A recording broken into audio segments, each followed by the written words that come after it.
Butterfly in the sky, I can go twice as high. Take a look, it's in a book, a reading rainbow. Man, that didn't have to go so hard, but it did. It's the Pesto Pod, the Pesto Pod, the Pesto Pod. Hello, everybody, and welcome back to the Pesto Pod. Class is in session. Have a seat. Have a seat. Thank you. We've been to history class. We've been to science class. I guess the big ones we haven't been to are English and math. Let me tell you something, Tammy Lou. We're never going to math class. We are never going to math class. I don't do math. Okay? They didn't put the entirety of the mathematical universe into my phone for no reason. I don't fuck with that. But English class, I liked English class growing up. I liked writing and I don't know, I'm more of a creative little gal, so I was into that. But I really was not a big reader. Well, I didn't like summer reading or read books we had to read for class. I was like, I'm not going to read this because you want me to read it. And that would be what the man wants, you know? And it sucks because when I was a kid, I was such a big reader. And then I feel like high school really ruined like reading for me because I was like, I'm not doing this. I spark noted everything in high school. I would just pull up the summary on Spark Notes. And then the teacher would be like, Julia, what do you think about chapter 6? And I'd be like, well, I think that, and then I'd be like, scroll, themes, allegories. Okay, I think that Dickens really explores the theme of resurrection. And they'd be like, A+. And then they'd suck my cock. So I got by. But yeah, never really a big reader. But that's why it's exciting because I just recently started reading for pleasure again, which I'm serious, I don't think I've done in like 10 years. I think it's been 10 years since I cracked a book. But for the last like year or so, I've been reading. It's all crime, thriller, mystery. I like that suspenseful I like being on the edge of my clit, if you catch my drift. I've read some Frida McFadden, some Lisa Jewell, I'm reading a Lucy Foley right now. Like, you guys wouldn't get it. You wouldn't even get it. And I have read ACOTAR. Let's talk about ACOTAR for a second. Okay. I've read the first 2 books. I'm going to try. Well, do I want to spoil anything? No, I won't. This will have no spoilers, okay? I read the first 2 books, and I think that's it for me. Now, I loved them. Please don't get me wrong. Please, just hear me out and don't crucify me. I loved them. But I've decided that fantasy is just not my genre. I don't love world building, okay? I don't love world building. It's like too much information. I don't find it a relaxing read. It's like, I gotta, this is so much I gotta compartmentalize right now. What comes to mind is there's a scene in the second book of ACOTAR where Feyre's meeting the inner circle, the inner circle. And I'm like, I think I had to read that chapter 2 or 3 times. I was like, who's this now? Now how do we know him? And what can he do? Okay, so he's a high fae. But this one doesn't have wings. But this one does have wings. But he's half Illyrian, which is bad. But he's a good guy. But he's a bad guy. I gotta take notes. It's too much. I gotta memorize all this. What are the rules, Oh, this one, this guy, his magic doesn't work outside of Prithian. What the fuck? I can't keep track of it all. It's too much. But I did love what I read. It's so sexy. And it's okay, if I started the books, I'm going to finish them. They're well written and delicious. But I just don't have it in me to read the rest. And I looked up what happens. This might be controversial. I do think it would make a fantastic, limited series or movie series with proper casting and a proper budget. Although I did see a TikTok edit, because you know my For You page is all ACOTAR edits. I saw an edit where it was like it would ACOTAR would eat as an 80s dark fantasy movie, like Neverending Story, Goonies vibes. Oh, I would lap that up like a stray kitten. That I could get on board with. So yeah, I love ACOTAR, but I can't commit to the bit. I can't. You know what's fun though is I was reading the second book on a flight, and the flight attendant came up to me and was like, "Is that Mist and Fury?" And I was like, "Yeah." So she's like, what part are you at, girl?" And I just was like, this flight attendant knows that I'm reading porn on this plane. She's standing there with her little beverage cart and her kitten heels, and I'm reading fairy smut, and she knows. It's like a little girl code, you know? I kind of love it. So funny though. So stupid. When I read ACOTAR, when they first introduced Rhysand, I know now that she says, like, he's the handsomest man I've ever seen in my life. I don't know why the first time I read it, I didn't catch that. I pictured him, like, while I was reading it, I was picturing Rhysand as this, like, pointy, evil, like, old villain. Think like the food critic in Ratatouille, Anton Ego. That's what I was picturing when I was picturing Rhysand. And then I fucking go on TikTok and I see an ACOTAR edit. And I'm like, oh, he's supposed to be a sex beast? An emo sex beast? Yeah, not that Anton Ego has no sex appeal. He's not off the table in that little turtleneck. But that was not what I had in my head. And then I had to reread some parts, and I was like, oh, okay, yeah, this is hot. So, the more you know. But I was never into fantasy books as a kid either. I read one Harry Potter book, never watched the movies until I was an adult, loved them, and I can totally see how, like, I watched them and I was like, if I was a kid and I was into this would have been my whole personality. But I never read Percy Jackson. I never read The Hunger Games. Is that fantasy? Yeah, like dystopian. I did read the first Divergent. And this was so funny. I went to the midnight premiere of Divergent. I must have been like 12. And I went with my sister and her friends. And that was a big deal because my sister's like 7 years older than me. And I think my mom must have been like, let your sister come. And she took me to this PG-13 like movie premiere. And I was ecstatic. And one of her friends got asked to leave the movie theater because we always like smuggle food into the movie theater, right? Like I got popcorn and I look like a pregnant woman, but I just got popcorn in my gooch. And this guy brought in a pineapple. Hilarious in hindsight. But at the time we were like, Max, why would you think you could bring a pineapple into the movie? You ruined our night. My guy's a comedy genius, you know? In hindsight. Hindsight's 2020. I did love Star Wars. I was a big Star Wars kid. I know it's like not really, that's not books, that's movies, but I had so many Star Wars books. I was consuming every media I possibly could about Star Wars. I loved it. I don't know why. I was like 7 and I was like, TIE Fighters, Stormtroopers, Ewoks, Imperial March. Like it was all I thought about. I ate it up. And I remember when I probably was like 7, my local library was holding like a Star Wars convention, like readathon thing. And so my mom brought me, because that's like all I fucking am interested in is Star Wars. And my mom brought me, and I remember like walking in, I think I might have worn a costume, and like being like, that is not Queen Amidala of Naboo. That's a teenager in a costume. This is a bunch of losers. Am I a loser? You know, I became self-aware. Still love Star Wars. Holds a very special place in my heart. Very formative of my childhood.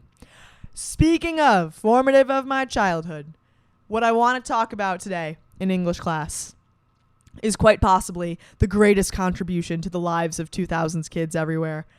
And it is the Scholastic Book Fair. Oh, sweet baby Jesus in a jam jar. That was my shit. There was nothing like the Scholastic Book Fair. I've been chasing that high my entire life.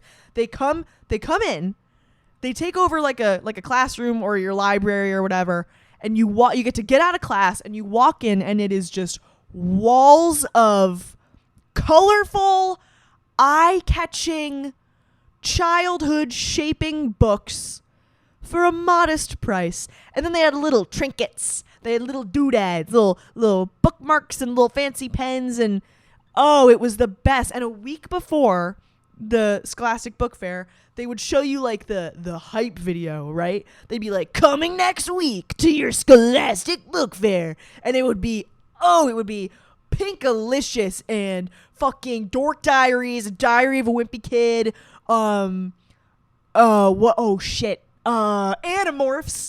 Remember Animorphs? I never read them, but I can see the cover. The cover is clear as day in my noggin. Animorphs, Warrior Cats, 39 Clues, remember that? Ate it up.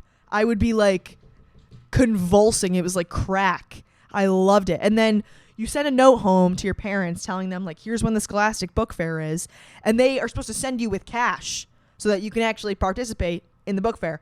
But ain't no way I'm remembering to give my parents a note. I'm a fucking stupid kid. I never remembered. So they had, if you were like one of the peasants that forgot their money, they would give you $1. My school would. I don't know if that's a thing. They'd give you $1 and you can get one thing at the Scholastic Book Fair. They'd be like, here you go, orphans, go nuts. And let me tell you something right now, Darlene. I'm not getting $1 to my name and spending it on the written word. That's for sure. I'm spending it on an eraser that is shaped like a hamburger or a Smensel. You know, I'm not a fucking idiot. Can't pull a fast one on me. They also had like games. There was always like a jar full of candy, and you had to guess how many candies were in the jar. And if you got like the closest, you could win a book. But there was also something like, there was some sort of game we had at the Scholastic Book Fair where you could win prizes, and the prizes were like exciting. It was like an iPod Nano or a Nintendo DS game, whatever. And one year I won one of the like candy guessing games, Mike and Ike's, by the way. I won, and I got to pick a prize. Do you want to know what I picked? Do you want to know what I picked at the 2008 Scholastic Book Fair? Me, Julia M. Leahy. I picked a motherfucking bowling ball. A bowling ball. It was like a Barbie bowling ball. It had a Barbie carrying case. Something called to me. I was drawn to it, and I said, this one, please. And they were like, are you sure? Here's a cell phone. And I was like, I want that bowling ball. And my dumbass, I'm dragging a 10-pound bowling ball home on the school bus. I get home, my parents are like, what the fuck's wrong with you? We don't even bowl. I've like never bowled. But now I got a Barbie bowling ball, and it's probably still in my attic collecting dust. I don't know if I ever used it. What an idiot. Stupid. I also, my favorite memory, though, take that traumatic memory aside, my favorite memory from this Scholastic Book Fair is I would always get so excited for the newest installments in the I Survived book series. Lauren Targis, if you're out there, thank you for your contribution to society, because my weird little ass loved a historical tragedy, and this was just, it had me written all over it. It was like historical fiction where it would be a story of some kid in some historical disaster. There's like the Titanic, Hurricane Katrina. I will say there were some interesting like discrepancies in the scale of events, because I know one of the books was called I Survived the Shark Attacks of 1916. And then there was also I Survived 9/11. So apples and oranges, you know? Not even. Apples and like fucking beef jerky. One is like 5 people got bit by a shark in New Jersey, and one is the largest mass casualty on American soil. Like, what are we doing? What are we doing? But I ate those up. I read every single one. And what else did I read? I read Pinkalicious. I loved Pinkalicious. I remember that so clearly. And it was the books were like textured. There was like a glitter texture. Oh, I could feel the keratin of my nails scraping that delicious cover. God damn. I've always thought Pinkalicious would be such a good Halloween costume now.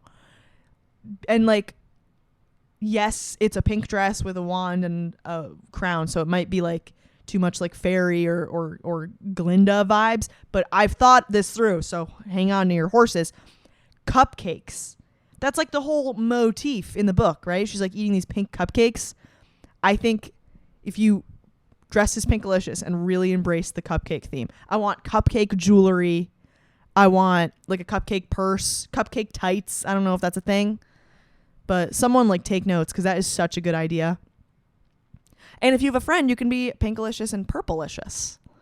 How about that? I saw a lot of children's book Halloween costumes this year, and I think they're so cute. I saw Give a Mouse a Cookie, which is hilarious, and people had like cookies in their pocket, a little treat while you're out on the town, say less. I saw, what else did I see? I saw someone be Clifford, like a couple was Emily Elizabeth and Clifford. Hilarious. Rachel, y'all know bestie Rachel. Rachel and I were supposed to be Frog and Toad, but we bailed on the Halloween party we got invited to because we were sleepy. But Frog and Toad's pretty good. I will say, not much sex appeal to Frog and Toad. And I guess you could like sexify it, but I feel pretty wrong sexifying Frog and Toad. They're in tweed blazers, you know? Like, we don't need to do that. But still, hilarious and charming, nevertheless. What else did I see? Paddington is a good one. If you're a makeup girl, Bad Case of the Stripes. Remember that book? She eats like lima beans and is cured.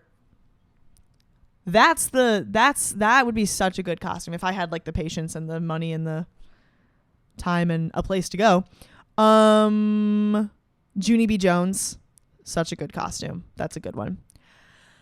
Junie B. Jones, by the way, like also a very big part of my childhood, but I never really read it because I get Junie B. Jones, Judy Moody, and Fancy Nancy like all mixed up. They take up the same crevasse in my cerebellum, and I don't know what is what. I don't know what I read, but I do know that here's a little side story. When I was in high school, we had like the middle school was attached to our high school, and the high school drama kids directed the middle school play. And when I was in high school, it was Junie B. Jones. That was the show. It was so cute. It had some catchy ass songs, and I was probably like, I don't know, I was 17, and I was directing these like little 10-year-olds in Junie B. Jones, and there's two things I love in this world: musical theater and unchecked power. I thrived in that environment. Talk about chasing a high. I fucking ate down boots, pussy, cunt, serve, ass. I would walk into these rehearsals, these little kids, they're like playing patty cake. I walk in with my binder. I got like tabs in my binder. I got the choreo written out. I'm like, why are we talking? Why are we talking right now, but we don't know the number? Do you guys think this flies on Broadway? Because it doesn't. It was crazy. I was on such a power trip, and I loved it. I'd walk in. I'd be like, Katie, I'm going to need your leg a little bit higher in that kick line, sweetie, because you look like a dump truck. And you are one grapevine away from being cut from this show where there are no cuts. I loved it. And you know what's funny? Earlier this year, I got invited to speak at my high school to a theater class because I'm a successful alumni. Yeah, okay. And the kids that were like in Junie B. Jones and were the little kids are now seniors about to graduate high school. That's insane. Shout out Mrs. Camacho's theater class. You guys are the bomb diggity. But yeah, that was like, oh, these people are fully about to be functioning adults, and I say pee pee poo poo on the internet. So anything can happen. Nevertheless, I do have a tale that I want to tell. So speaking of this Scholastic Book Fair, my school had this thing called AR, accelerated reading. And basically it was like all these books corresponded to a number of points. And you would read a book, and then you would take a little quiz on the book online. And if you passed the quiz, you'd get like those points. So like Harry Potter, that's a thick motherfucker. That's like 10 AR points right there. You're set with Harry Potter. I wasn't reading that shit. I was reading much thinner little skinty girls. So I had to I was reading like crazy, racking up those points, because you could win prizes if you had points. Like the class with the most points always got like a pizza party at the end of the year, you know, or wait. This is crazy. I just had a memory front. Listen to this.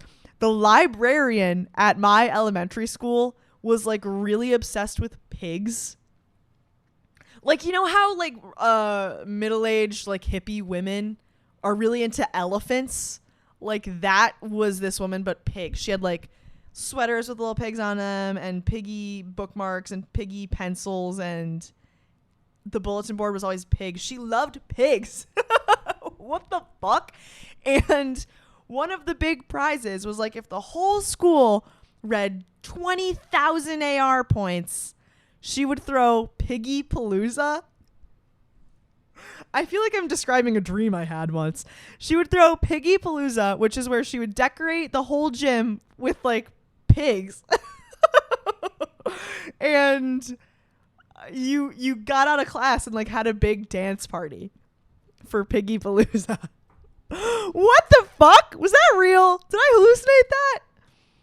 Write in if you remember Piggy Palooza. Oh man, I'm scared I maybe just like invented that. Anyway, AR points. It was a big deal. You could win prizes. And my 6th grade teacher, her name was Mrs. Laniak, she had a thing where it was like, if you read 50 AR points this year, she would take you out of school one day, and you would get to go to Panera for lunch. Now please understand that I went to like a little church parish school. I'm sure at a public school, taking a child out of class and putting them in your car and taking them to Panera would not fly. But there were like no rules at my weird little fucking school. And also like, it's 2011. You're telling me that I could have a You Pick 2 mac and cheese and grilled cheese during school hours on company time? I'd kill a man for that. I'd kill a decent, hardworking man for that broccoli cheddar soup. And I still would. But so I worked my ass off. I was like, I'm getting that Panera. Like, this isn't a joke. I'm getting that Panera. And I read so many fucking books.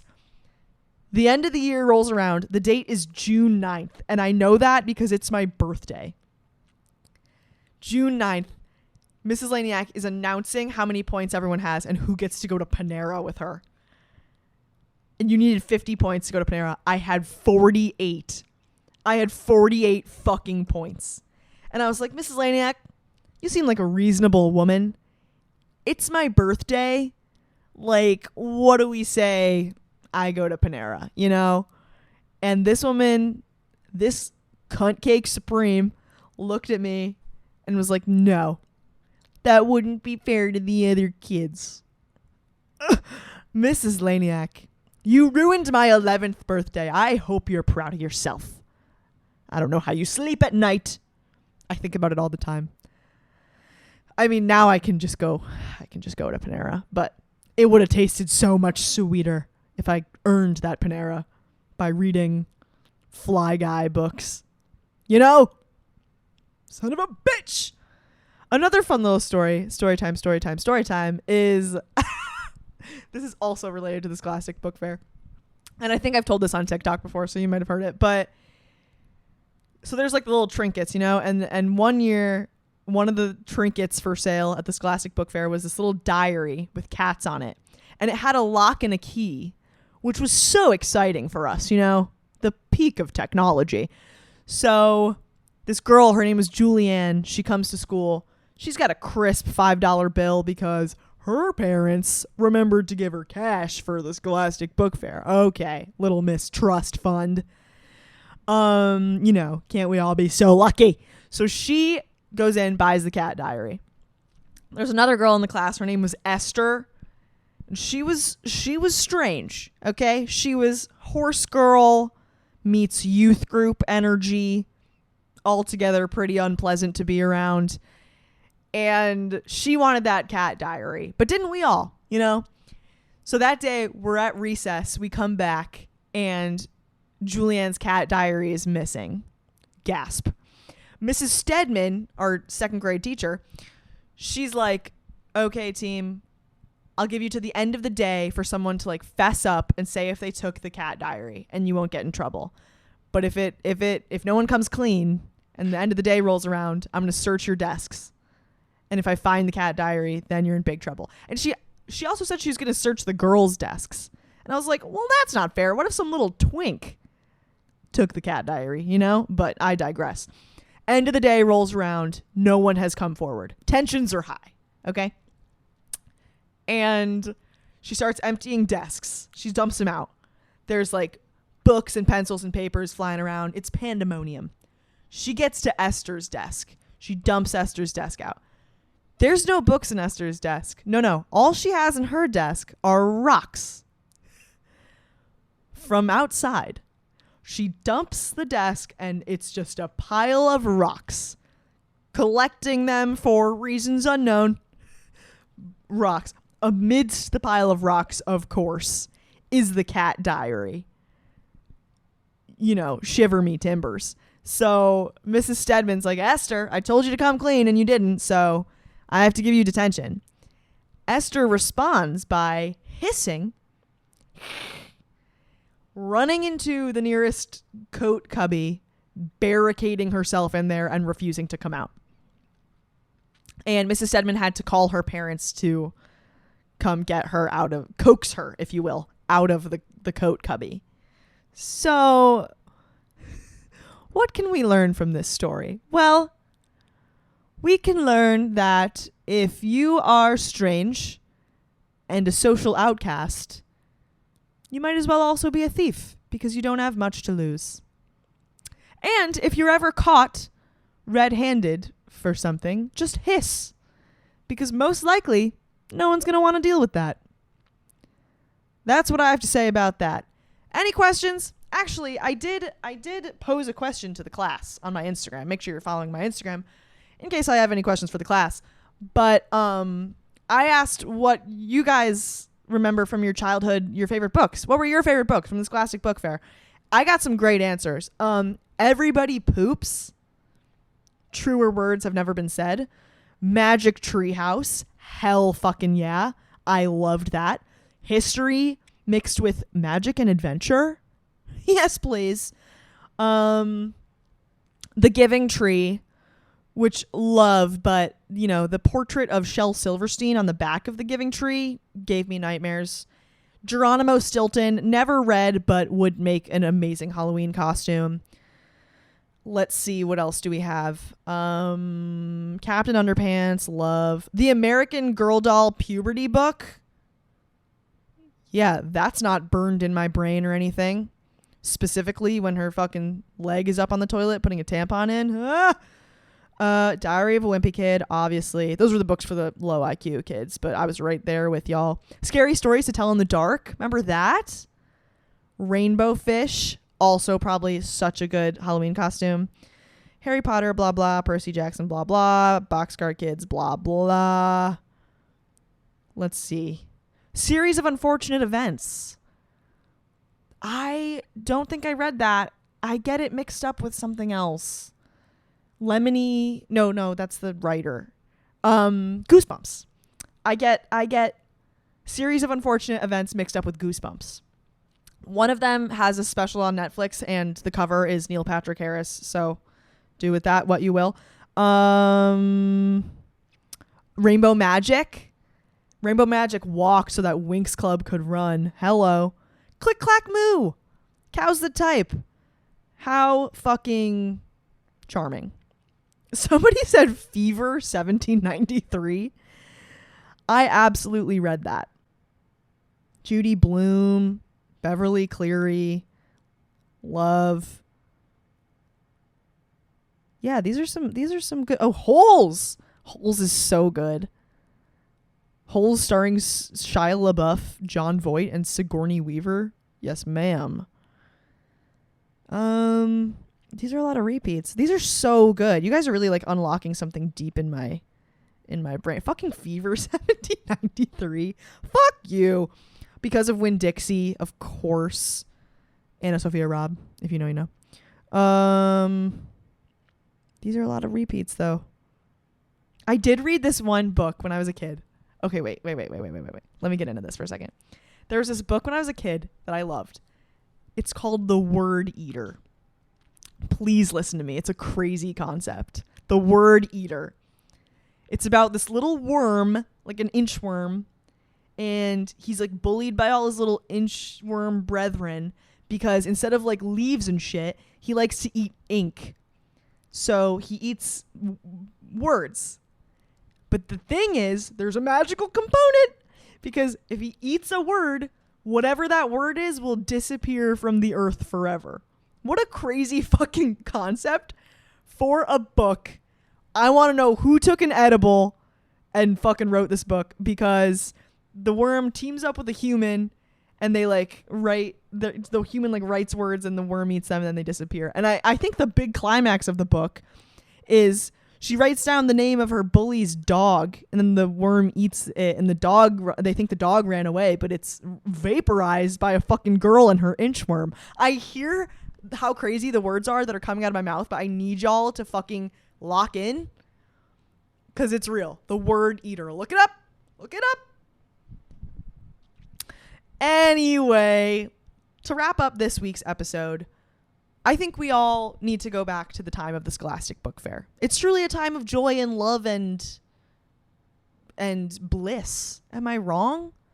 If the world was a little bit more like the Scholastic Book Fair, there would be no war, no suffering.